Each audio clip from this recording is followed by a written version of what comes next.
Up alcohol over 3 years ago.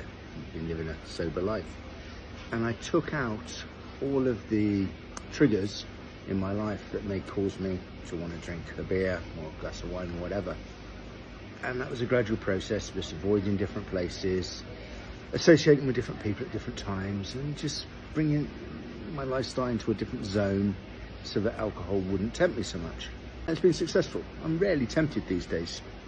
But now I've discovered that I'm in a zone where temptation is rearing its ugly head. It's right above my head, in fact, the symbol for Mossy Lager. Because now living in Zambia, I've come into a way of life which I've lived in before, which involved always having a cold beer, a glass of wine, something after work.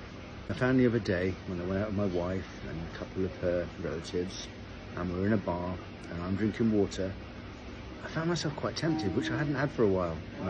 Feeling, and it was the environment that I was in.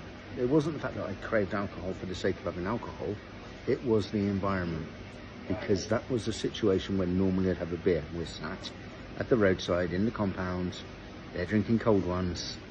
I'm like, I should be doing the same thing. And it took a lot of willpower not to kind of mess up what I've achieved over the last number of years. And I told my wife about this, and I'm like, you know, I really will have to avoid this sort of situation at least for the next few weeks or months, because I don't want to backslide. I've done so well, and I know the temptations will be here, because alcohol is just part of life at all levels of society. You go out for a business meeting, you like to have it over a beer.